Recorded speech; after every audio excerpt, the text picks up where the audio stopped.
एक ऐसा मंदिर जहां स्त्री रूप में होती है हनुमान की पूजा।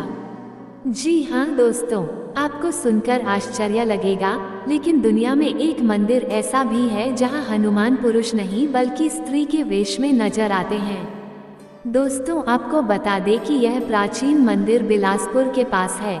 हनुमान जी के स्त्री वेश में आने की यह कथा कोई 100-200 नहीं बल्कि 10,000 साल पुरानी मानी जाती है। दोस्तों, बिलासपुर से 25 की.मी. दूर एक स्थान है रतनपुर। इसे महामाया नगरी भी कहते हैं। ये देवस्थान पूरे भारत में सबसे अलग है।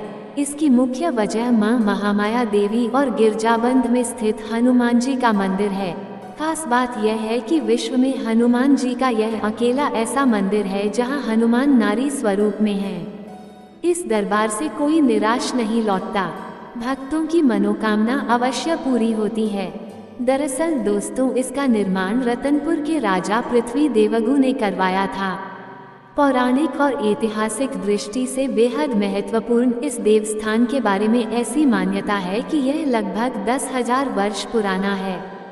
एक दिन रतनपुर के राजा पृथ्वी देवगु का ध्यान अपनी शारीरिक अस्वस्थता की ओर गया। वे विचार करने लगे, मैं इतना बड़ा राजा हूँ मगर किसी काम का नहीं। मुझे कोढ़ का रोग हो गया है। अनेक इलाज करवाया पर कोई दवा काम नहीं आई। इस रोग के रहते न मैं किसी को स्पर्श कर सकता हूँ, न ही किसी के साथ रमण कर सकता हूँ। इस त्रास भरे जीवन से मर जाना अच्छा है। सोचते सोचते राजा को नींद आ गई। राजा ने सपने में देखा कि संकट मोचन हनुमान जी उनके सामने हैं। भेष देवी सा है पर देवी है नहीं, लंगूर है पर पूंछ नहीं, जिनके एक हाथ में लड्डू से भरी थाली है तो दूसरे हाथ में राम मुद्रा अंकित है। कानों में भव्य कुंडल हैं, माथे पर सुंदर मुकुटमाला।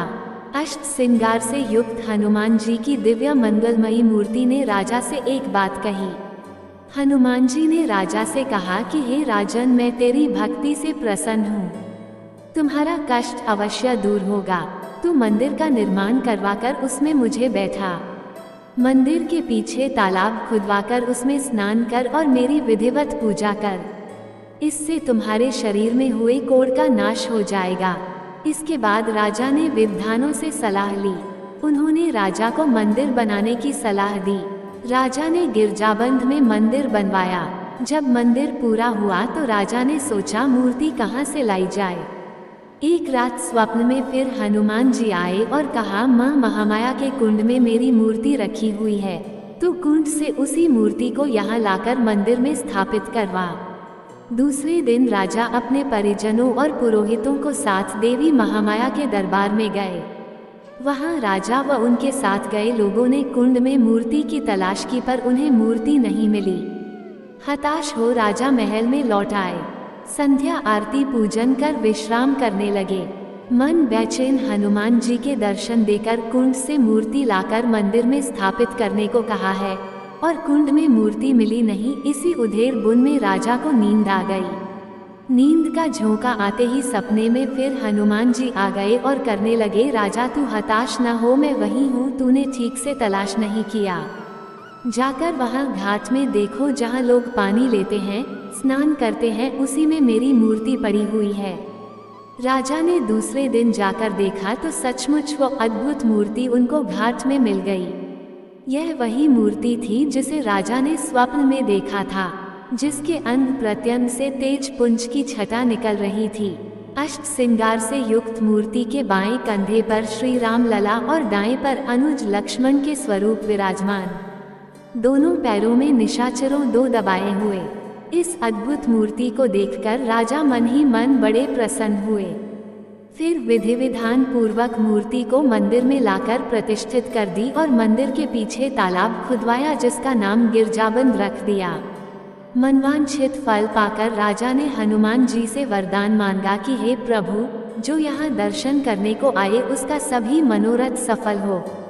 इस तरह राजा पृथ्वी देवगु द्वारा बनवाया यह मंदिर भक्तों के कष्ट निवारण का ऐसा केंद्र हो गया, जहाँ के प्रति ये आम धारणा है कि हनुमान जी का ये स्वरूप राजा के ही नहीं, प्रजा के कष्ट भी दूर करने के लिए स्वयं हनुमानी महाराज ने राजा को प्रेरित करके बनवाया है।